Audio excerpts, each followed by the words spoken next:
Assalamualaikum warahmatullahi wabarakatuh. Waalaikumsalam. Alhamdulillah.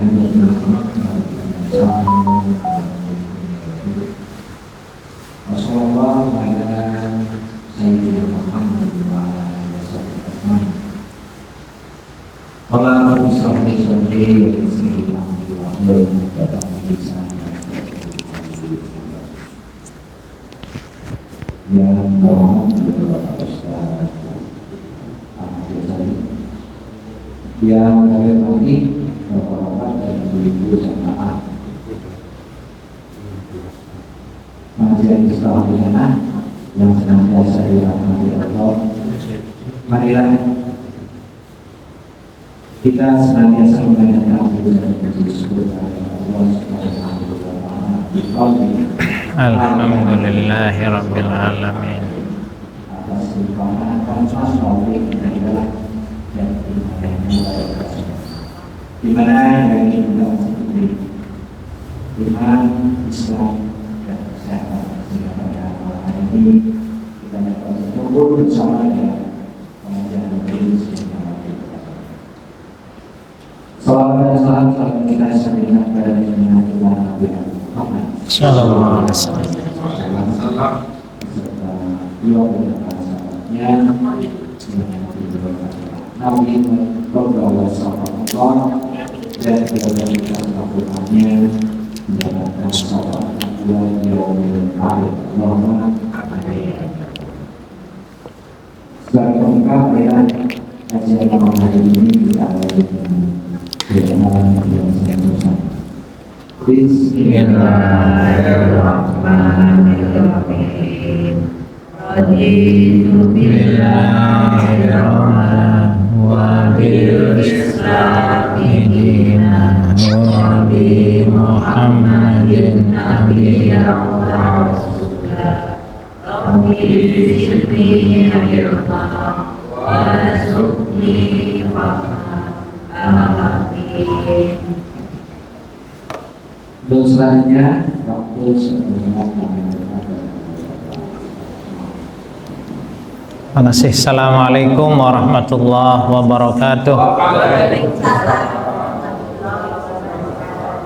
Alhamdulillah rabbil alamin, wassalatu wassalamu ala asyrafil anbiya'i wal mursalin wa ala alihi wa ashabihi wa man tabi'ahum bi ihsanin ila yaumiddin. Wa qala subhanaka la ilma lana illa ma 'allamtana innaka antal alimul hakim. Rabbi shrah li sadri wa yassir li amri wahlul 'uqdatam min lisani yafqahu qawli. Bapak dan Ibu sekalian yang pertama dan utama, mari kita sama-sama menghaturkan puji dan syukur kita kepada Allah Subhanahu wa taala biqaulina alhamdulillahi rabbil alamin. Kita masih diberikan nikmat iman, nikmat Islam, nikmat sehat, nikmat sempat, hingga kita pada malam hari ini dapat hadir di majelis ini, majelis yang dibanggakan oleh Rasulullah, majelis yang dikatakan sebagai riyadun min riyadil jannah, raudun min riyadil jannah, kebun di antara kebun-kebunnya surga. Tentunya kita berharap hadirnya kita di majelis ini akan bisa menggugurkan dosa-dosa kita. Hadirnya kita di majelis ini akan bisa menghadirkan rahmat Allah Subhanahu wa taala. Hadirnya kita di majelis ini juga bisa memanjatkan doa yang terbaik sehingga nanti diamini oleh malaikat yang hadir mengelilingi kita. Amin ya rabbal alamin. Salam dan salam mari kita sama-sama haturkan kepada junjungan Nabi Agung Muhammad sallallahu alaihi wasallam, kepada para keluarga, sahabat serta seluruh pengikutnya termasuk kita di dalamnya. Semoga Allah karuniakan kepada kita semua keistiqomahan untuk menjadikan beliau sebagai teladan dalam kehidupan kita sehari-hari, dan semoga yang hadir di majelis ini beserta keluarga besok mendapatkan syafaat di hari akhir. Amin ya rabbal alamin. Sebagaimana biasa, mari kita doakan bila mana ada jamaah Nurul Rahmah, jamaah pengajian, jamaah Majlis Taimul Jannah yang sakit semoga Allah beri kesembuhan, Allah angkat penyakitnya, Allah gugurkan dosa-dosanya, Allah angkat derajatnya di sisi Allah. Amin. Bila mana ada yang masih rezekinya sempit, yang masih hutangnya belum lunas-lunas, semoga Allah karuniakan rezeki yang barokah dan beri kemampuan untuk melunasi sebelum kematian tiba.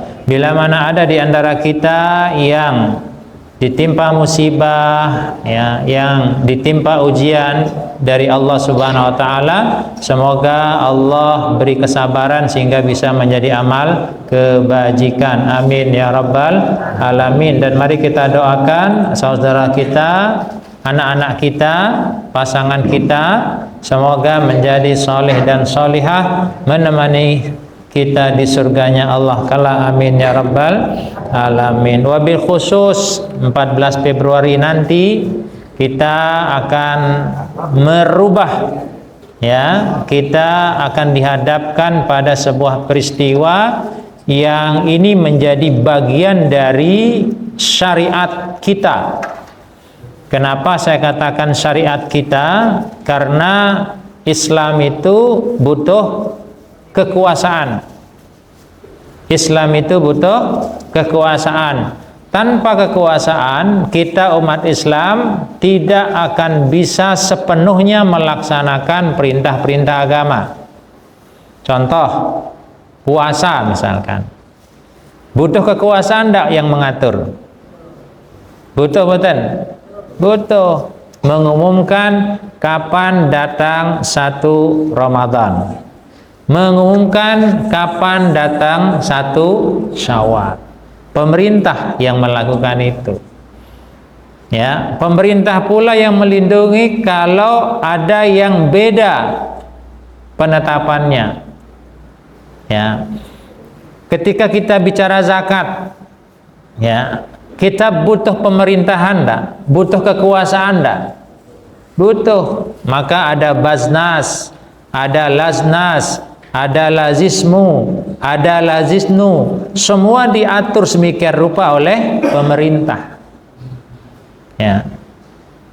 Apalagi sholat misalkan, ya, sholat diatur di mana harus sholat, kapan masuk waktunya, itu diatur oleh pemerintah.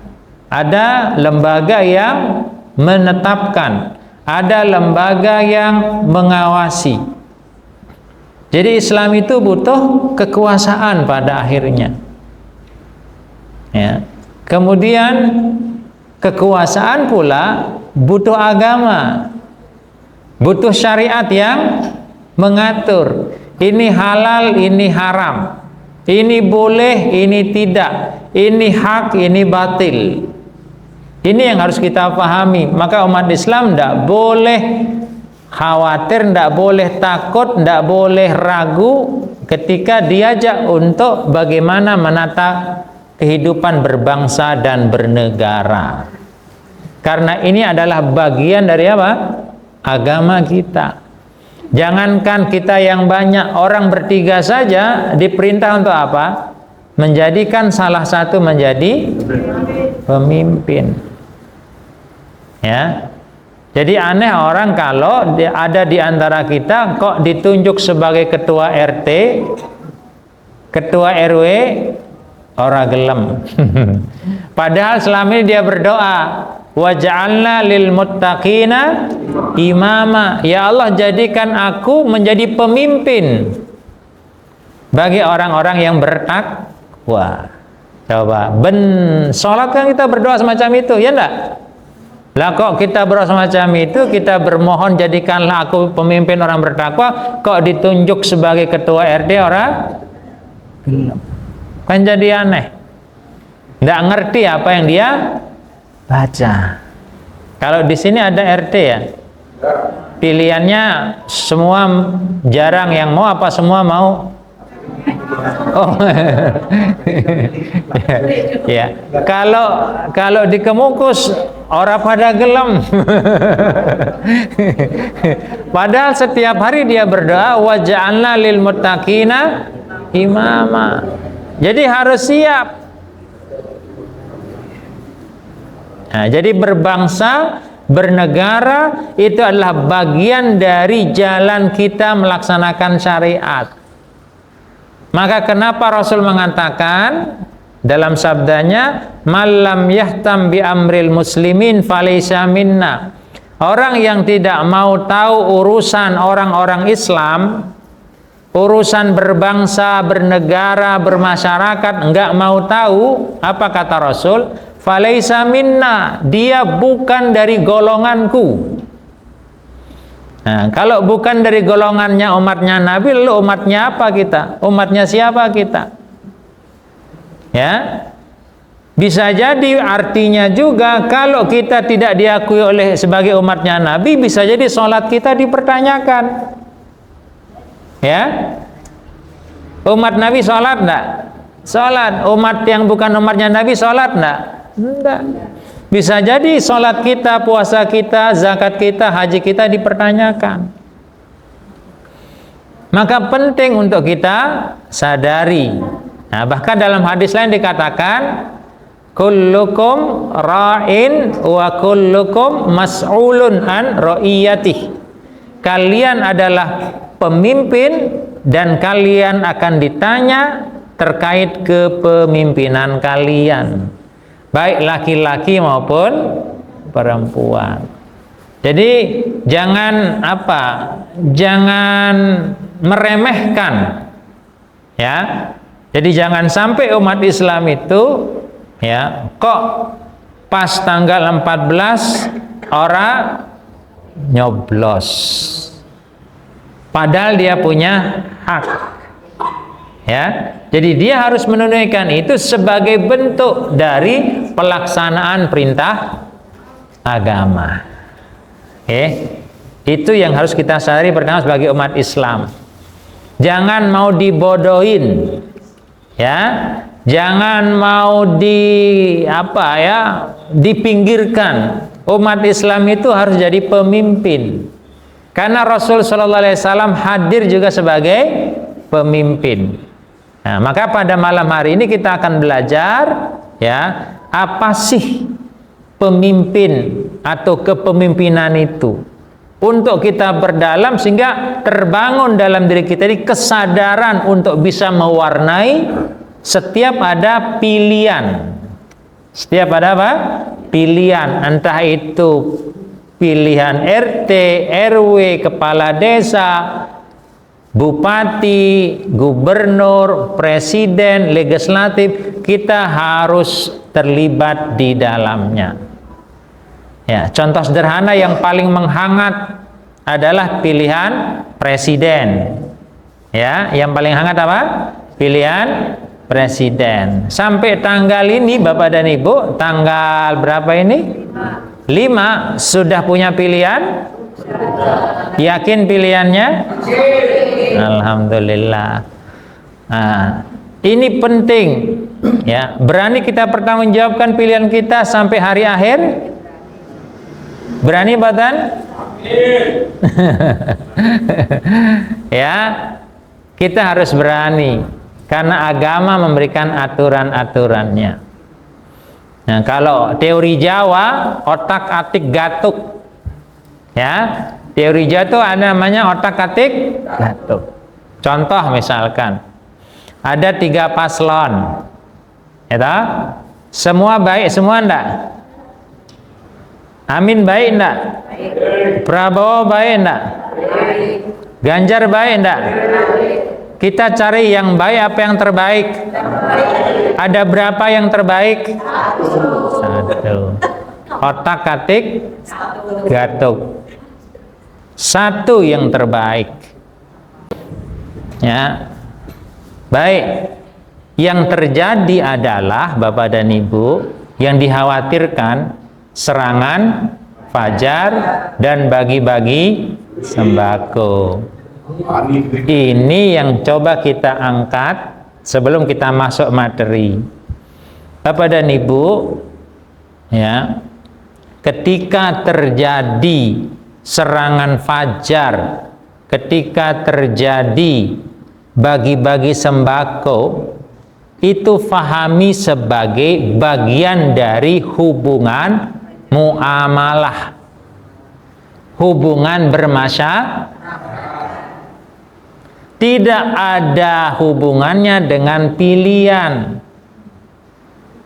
Sehingga Bapak dan Ibu, apa ya yang terjadi adalah ketika Anda diberi sembako, Anda diberi serangan fajar, kalau Anda menjadi orang yang butuh, orang yang merasa sulit hidupnya, itu adalah hak Anda. Karena dalam muamalah, orang yang lemah berhak untuk mendapatkan bukan sogok menyogok. Paham ya? Itu adalah hubungan muamalah. Orang yang punya wajib memberi. Orang yang punya kaya, orang kaya wajib memberi. Orang yang tidak punya, orang yang sulit, ya, orang yang butuh, ya, itu adalah haknya dia. Itu dalam muamalah. Paham, Bapak-bapak dan Ibu? Sehingga tidak boleh khawatir. Adapun Anda mencoblos, itu kewajiban Anda sebagai warga negara. Kewajiban kita sebagai umat. Dan itu harus kita pertanggungjawaban di hari akhir nanti. Paham nggih? Sehingga ketika kita berani memilih, kita pula berani untuk mempertanggungjawabkannya.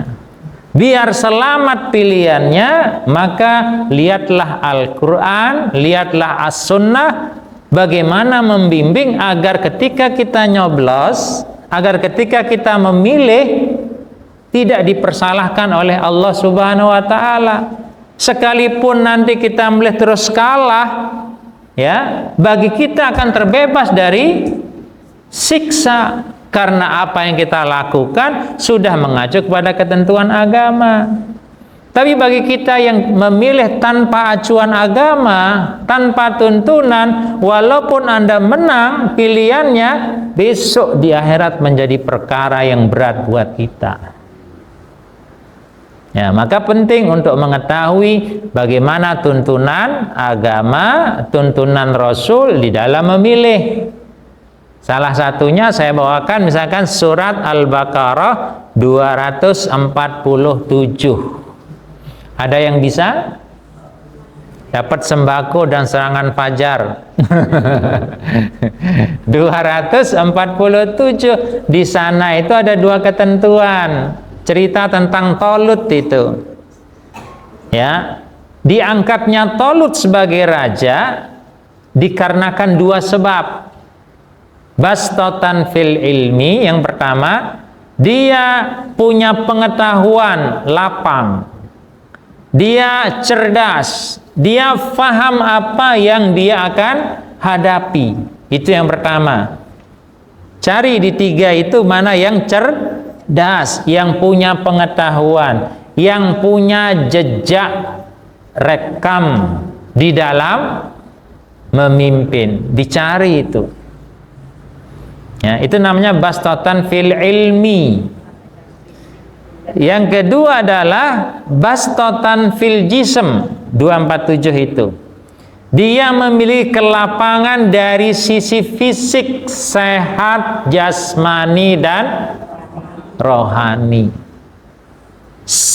Sehat jasmani dan rohani juga, dia beretika, tidak gampang emosian, ya, tidak gampang emosian. Lihat di tiga paslon itu seperti apa. Yang namanya kesehatan menjadi sebuah kepastian dipengaruhi oleh makanan, pikiran, dan umur. Gimana Bang? Ya, jadi umur itu mempengaruhi kesungguhan orang, kesigapan orang, berpikirnya orang, ketahanan orang. Coba.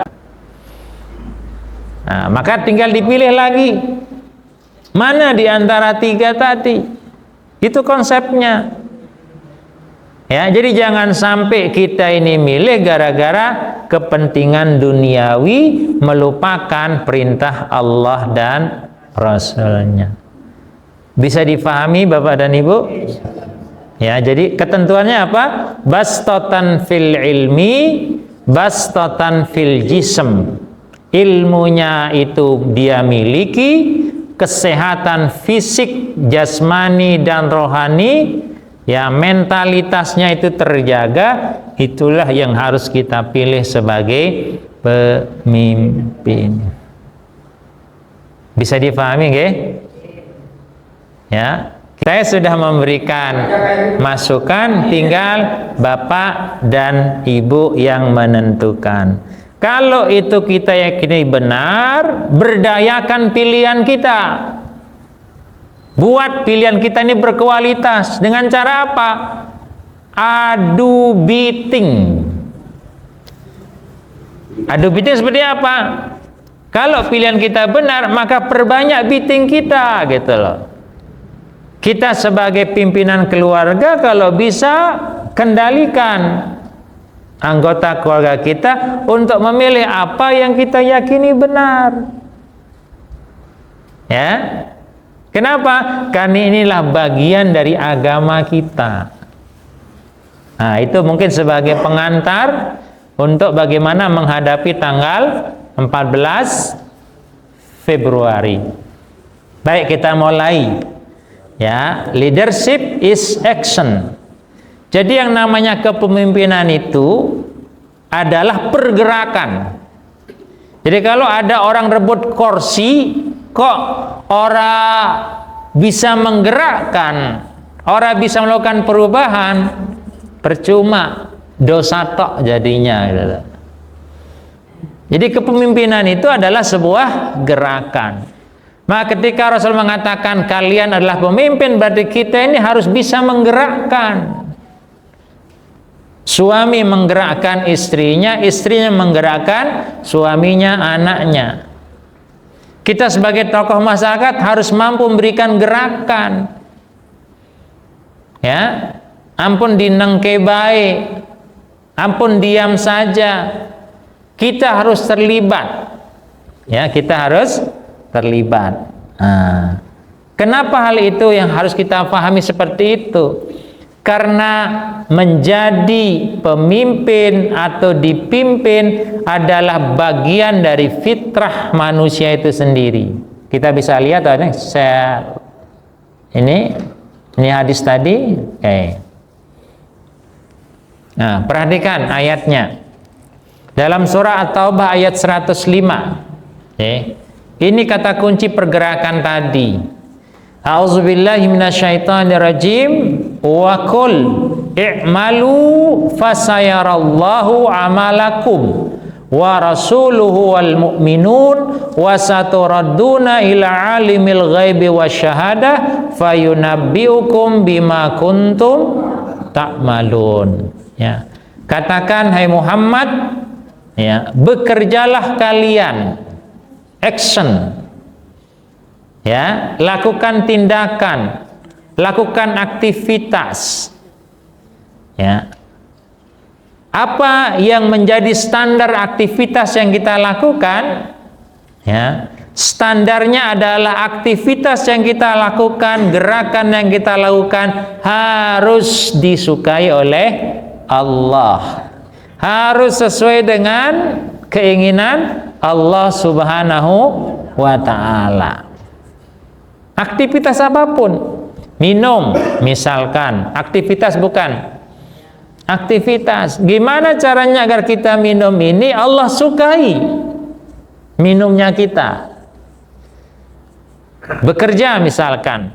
Gimana caranya Allah Subhanahu wa ta'ala menyukai ketika kita bekerja? Cek, pelajari. Ya.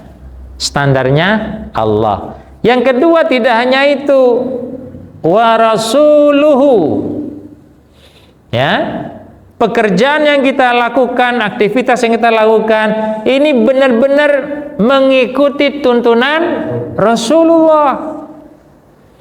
Dan Rasulullah pun sudah meninggalkan sifat-sifat keteladanan. Ada siddiq, jujur, apalagi amanah, bisa dipercaya, bertanggung jawab, ya, fatonah, cerdas, mampu merencanakan, mengorganize, mengevaluasi, ya, tabligh, mampu berkomunikasi, bisa diterima ide-idenya oleh pengikutnya. Itu yang harus kita lakukan. Jadi tidak sembarang aktivitas, ya, tidak sembarang aktivitas. Contoh misalkan yang disinggung dalam debat kemarin, ya, yang namanya sembako, yang namanya sesuatu yang diberikan, itu sebenarnya, ya, dalam rangka memuliakan orang yang diberi atau orang yang memberi. Ya, sembako yang diberikan itu dalam rangka memuliakan orang yang diberi atau memuliakan orang yang memberi.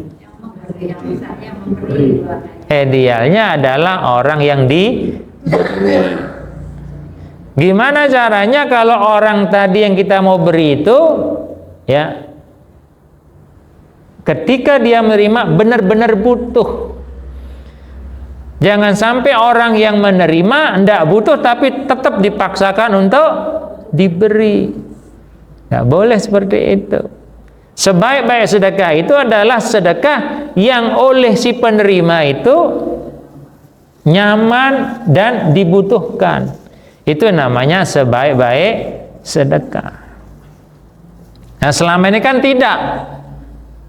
Sedekah itu kadang ukurannya adalah yang memberi, bukan yang diberi.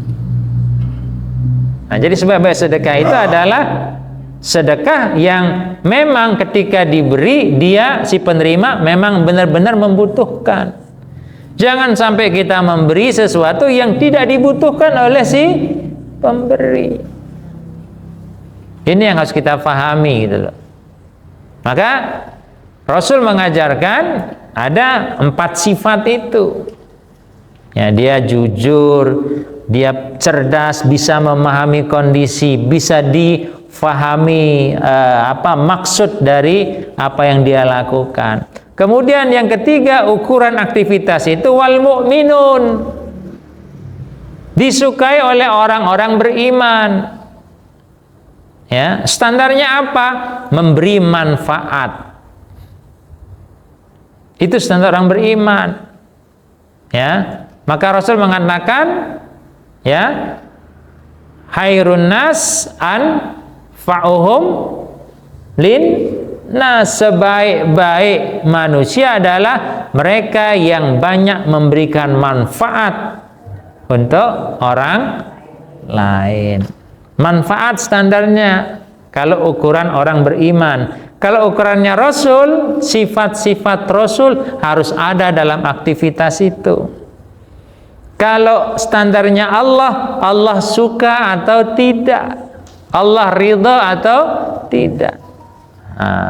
Maka seorang muslim, seorang pemimpin, dia harus menjadikan ayat ini sebagai dasar untuk melakukan muhasabah, evaluasi, apakah apa yang saya lakukan ini sesuai dengan ukurannya Allah, sesuai dengan ukurannya Rasulullah, sesuai dengan ukuran orang-orang yang beriman. Siapapun kita, sebagai pribadi, sebagai kepala keluarga, sebagai pegawai, sebagai tokoh masyarakat, sebagai pimpinan di tingkat pemerintahan, tetap standar 3 ini menjadi rujukannya. Nah, coba dipikirin, kira-kira kalau orang melakukan aktivitas memenuhi 3 standar ini, main apa mboten? Main. Ya. Nanti dicek ketiga paslon itu, ya, selama ini jejak rekamnya seperti apa, Allah ridhoi apa tidak, gitulah. Bisa dicek itu jejak rekamnya. Pernah enggak dia berbuat kejahatan karena Allah enggak suka pada kejahatan? Pernah enggak membuat orang merasa terzalimi? Dicek. Karena Allah enggak suka orang yang menzalimi. Dicek silahkan. Ya, cek karakteristiknya, kejujurannya dicek, kecerdasannya dicek, cara ngomongnya dicek, mudah difahami atau tidak, ya mudah diterima atau tidak oleh masyarakat, silakan dicek.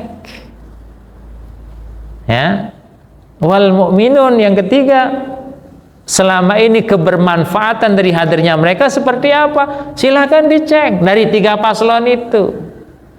Nah, sehingga kalau kita sudah berpegang semacam ini, apapun pilihan kita, kalau keyakinannya benar semacam ini, menjadi kata kunci dari kita memilih, insya Allah pilihan kita akan selamat.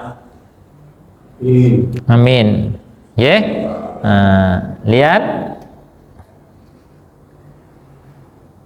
Nah, ini kalau kepemimpinan Rasul nilainya ini Bapak dan Ibu. Ali Imran ayat 159.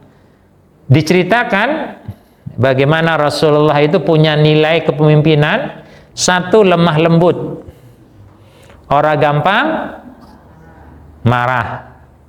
Lemah lembut, orang gampang maido, ya, tidak gampang menjatuhkan orang lain, meremehkan orang lain, ada etika, lemah lembut.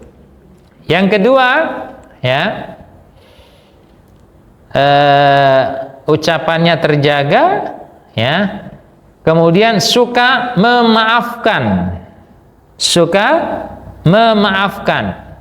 kemudian berikutnya suka mendoakan, ya, memberikan harapan. Doa itu kan memberikan harapan, memohonkan harapan, memberikan harapan, melahirkan keinginan-keinginan.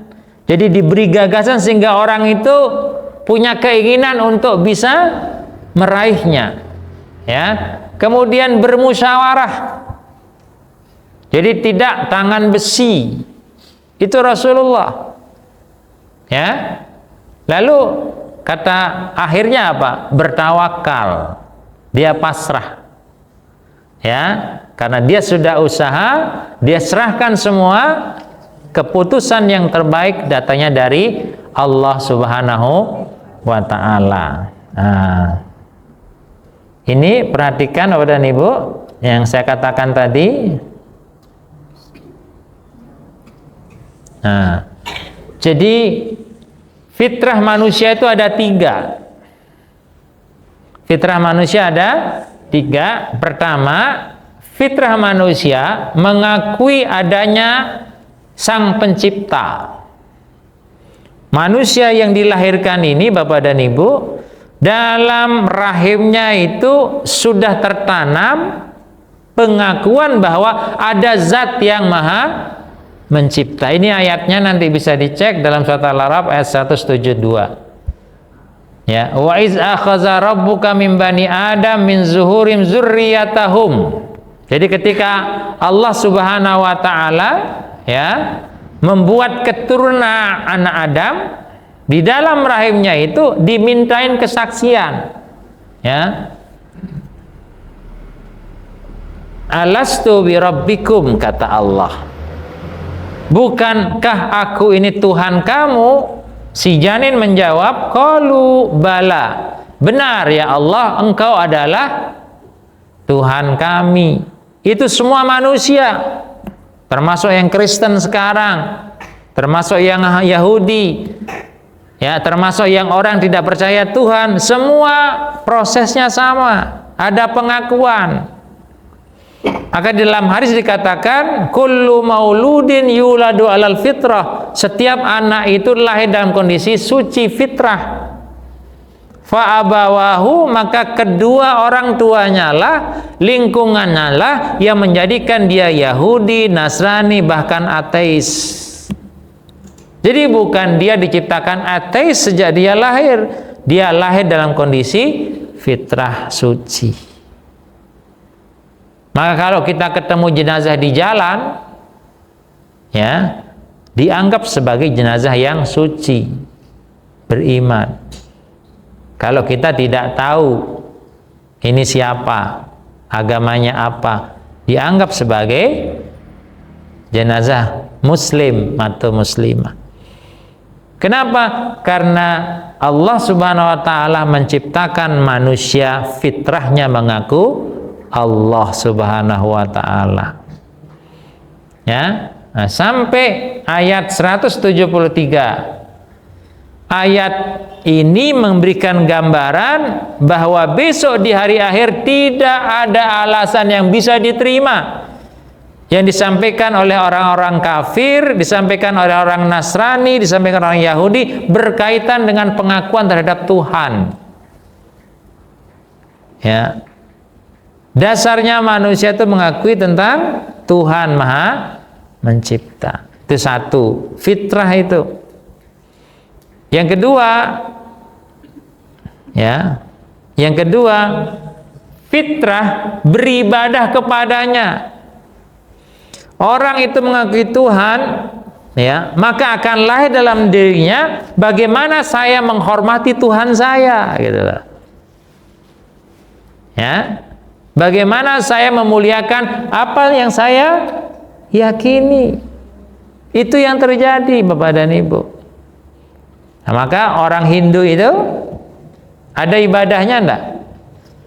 Ada ibadahnya. Dia yakini ada dewa, maka dia buat persembahan untuk dewa yang dia yakini.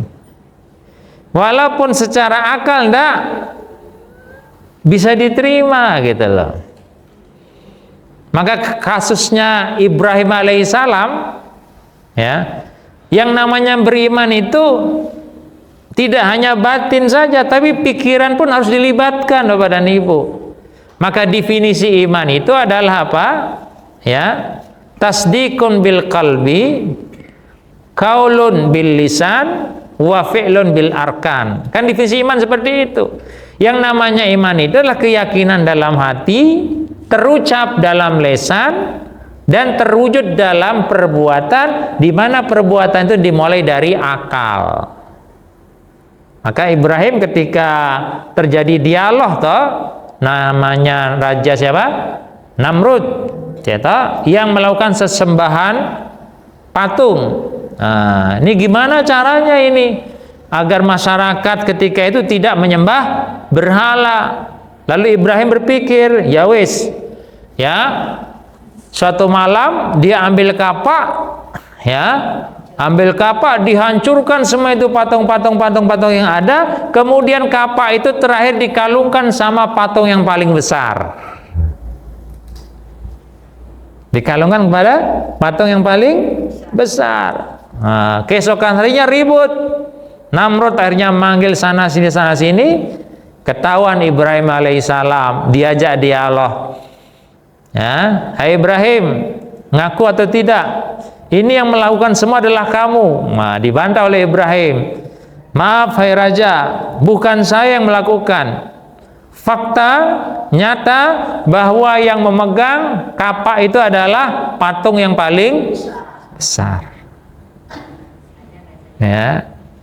Nah, tapi karena Namrud raja terhormat, tidak mau kalah, ya, akhirnya tidak menerima apa yang disampaikan oleh Ibrahim alaihissalam. Maka beragama itu butuh akal juga, ya. Jadi jangan sampai akal kita hilang dalam beragama, tetap harus ada.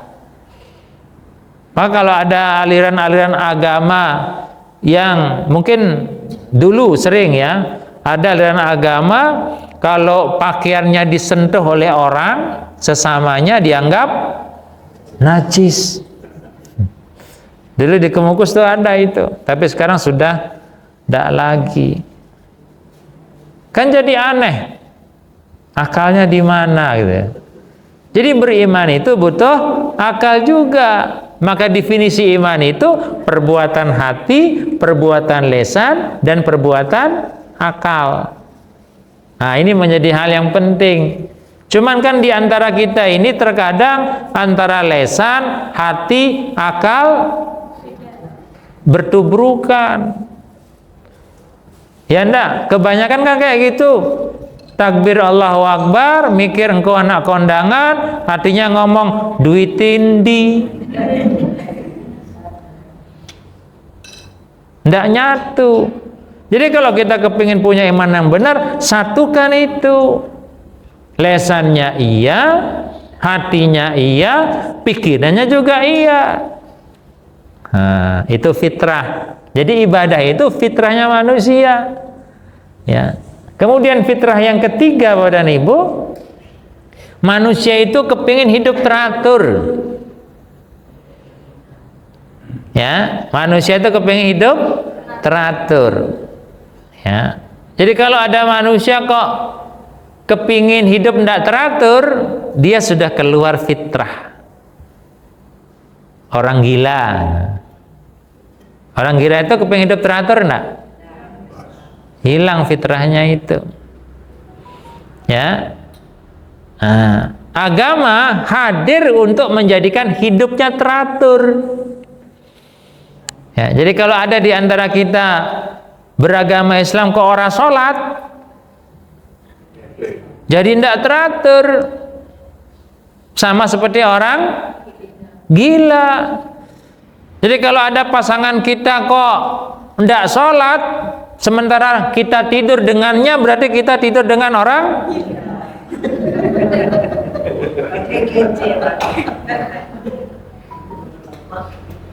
Ya Mbak, maka hati-hati. Agama hadir untuk membuat teratur. Coba perhatikan ayatnya. Ya, hidup teratur yang seperti apa yang diinginkan, lihat. Ya, inna khalaqnakum min dzakarin wa untha. Hidup teratur pertama adalah hidup teratur kalau kamu hidup di dunia ya nikah. Orang yang tidak nikah hidupnya tidak teratur. Maka ibu-ibu, bapak-bapak, kalau cerai ya cari lagi.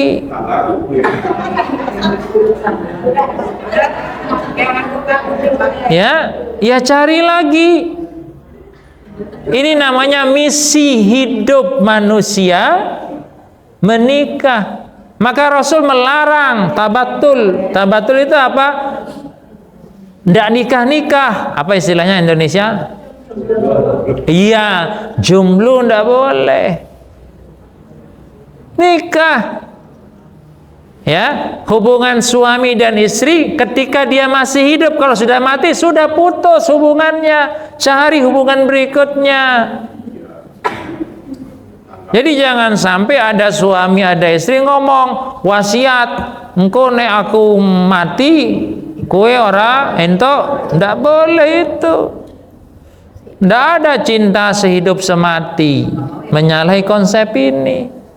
Min dzakarin wa unsa, laki-laki dan perempuan, Anda harus berkeluarga. Itu satu. Ini saya sampaikan, ini ayat Al-Quran ya. Yang kedua, wa ja'alnakum syu'uba. Kami jadikan kamu bermasyarakat, komunitas. Artinya apa? Orang hidup harus punya komunitas, harus punya kelompok. Ampun dewekan. Saya punya kelompok sepeda. Iya, komunitas sepeda ya bisa, komunitas bakul ya bisa, komunitas jomblo. Buat komunitas pengajian. Anda melaksanakan perintah gitu loh. Ini sesuai dengan fitrah kita. Tapi ini ayat jarang difahami semacam ini. Ya. Yang ketiga apa kata Allah? Wa qabail. Qabail itu apa? Suku-suku. Artinya apa? Kita disuruh menyatu antar suku alias bernegara dan berbangsa. Maka saya katakan, orang kok nggak mau berpolitik, orang kok nggak mau bernegara, ya, dia sesungguhnya keluar dari misi kemanusiaan ini. Ya, jadi yang normal manusia itu satu berkeluarga, ya, dua punya komunitas macam ini, dengan komunitas ini, tiga bersuku-suku, ya, berbangsa, bernegara. Dari mana kita ketahui bahwa itu tiga misi? Lita'arofu, untuk saling kenal mengenal. Keinginanmu apa? Keinginanku apa? Masalahmu apa? Masalahku apa? Yuk kita bersama-sama. Cuman bagaimana saling kenal mengenal itu? Allah sampaikan di sini, inna akramakum indallahi atqakum, yang menjadikan syariat sebagai acuan di dalam membina rumah tangga, membina masyarakat, membina berbangsa dan bernegara. Ini ayatnya. Ini aturannya. Jadi Quran itu hadir dengan aturan yang semacam ini. Sehingga tidak mungkin orang Islam kok pecah-pecah. Dia salah barut, salah memahami. Ya. Maka ayo, saya kembalikan lagi bahwa manusia punya fitrah itu tiga. Mengaku Tuhan, memiliki model peribadatan, tiga, hidup teratur. Pemilu dalam rangka untuk mengatur kehidupan ini. Ya, memilih pemimpin untuk 5 tahun yang akan datang. Berarti pahala Bapak dan Ibu. Ya, pahala itu. Maka sekali lagi, kalau ini memang sesuatu yang baik, mari ajak saudara-saudara kita, ingatkan ayat-ayat ini, ya, yang selama ini asal-asalan, sampaikan. Rasul mengatakan, malam yahtam bi amril muslimin falaysa minna. Orang yang tidak punya kepedulian terhadap urusan tiga ini, falaysa minna, bukan dari kelompokku, bukan dari umatku, kata Rasul. Nah, kalau sudah begitu, syafaat tidak akan kita dapatkan. Kalau sudah begitu, sholat kita, zakat kita, haji kita, kebaikan kita, Allah akan pertanyakan di hari akhir nanti. Oke, semangat nggih Bapak dan Ibu. Kalau terima sembako, itu adalah hak. Kalau kita merasa, oh saya punya kok, saya orangnya kaya, yaudah ambil berikan kepada orang lain, karena yang lebih punya kewajiban untuk memberi. Ini bukan perkara sogok menyogok. Ya, dua hal yang berbeda. Perkara muamalah saat sembako tadi, saat kita nyoblos adalah perkara ibadah kita kepada Allah dalam melaksanakan perintah ini. Ya, ini yang harus kita ketahui Bapak dan Ibu. Jadi ampun digoda, oh ini suap menyuap, enggak. Itu adalah hak Anda. Kalau Anda merasa sulit hidupnya, Anda terima. Suap menyuap itu hukumnya apa Bapak dan Ibu? Dosa bukan? Enggak. Suap menyuap enggak dosa. Suap menyuap masuk neraka.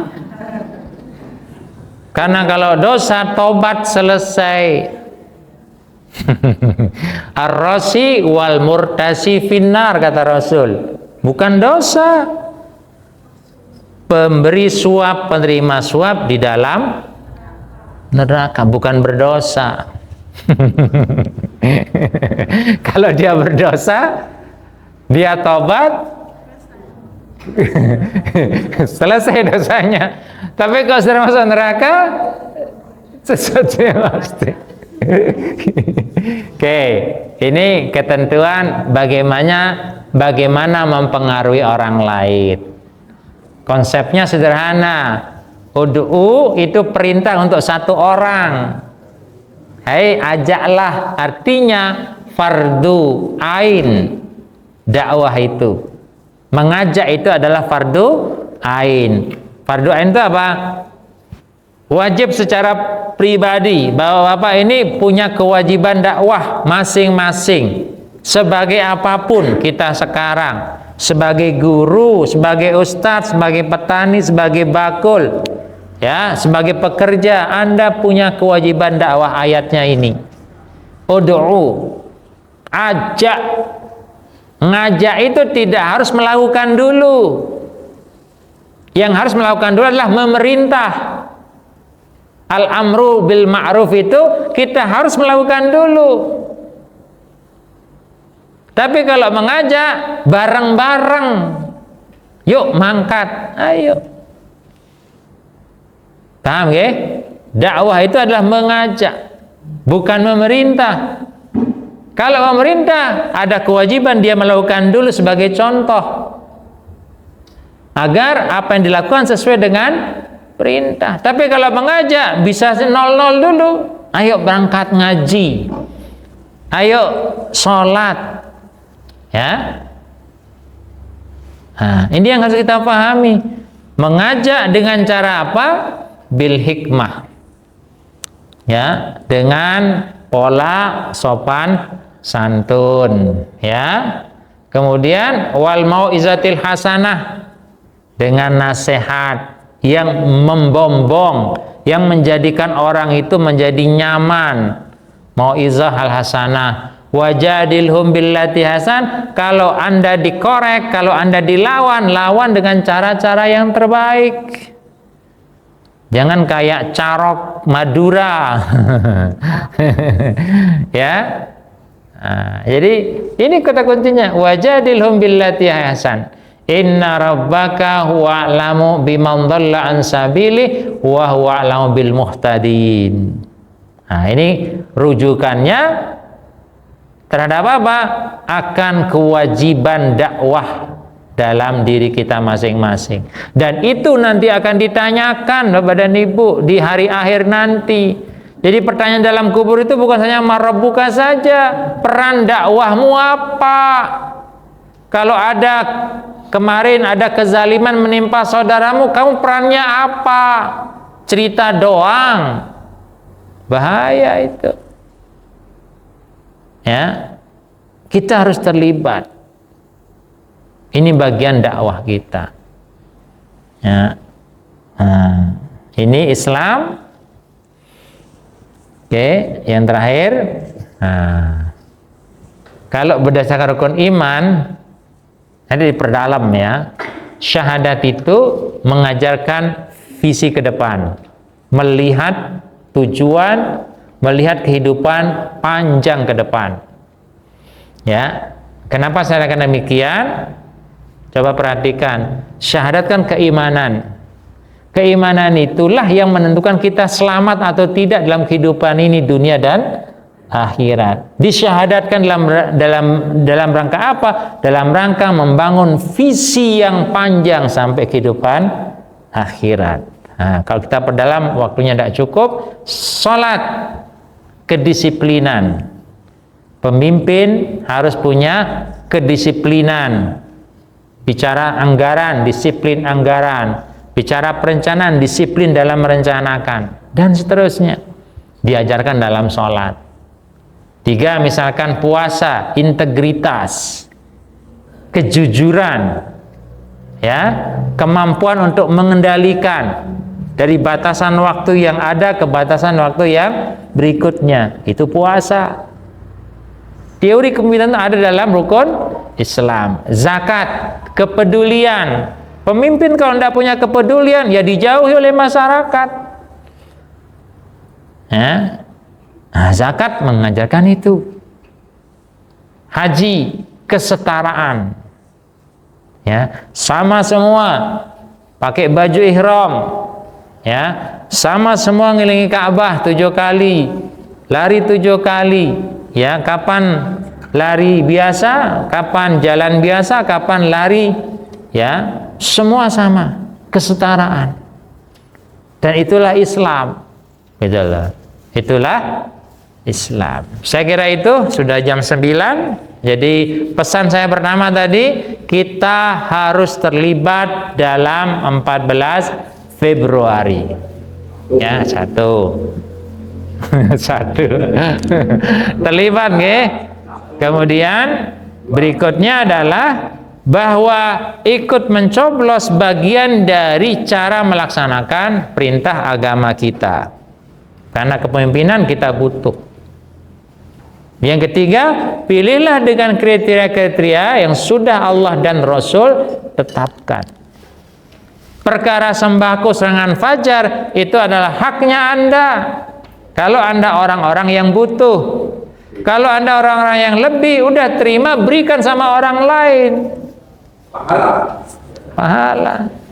Urusan Anda mencoblos, urusan Anda dengan Allah Subhanahu wa Ta'ala.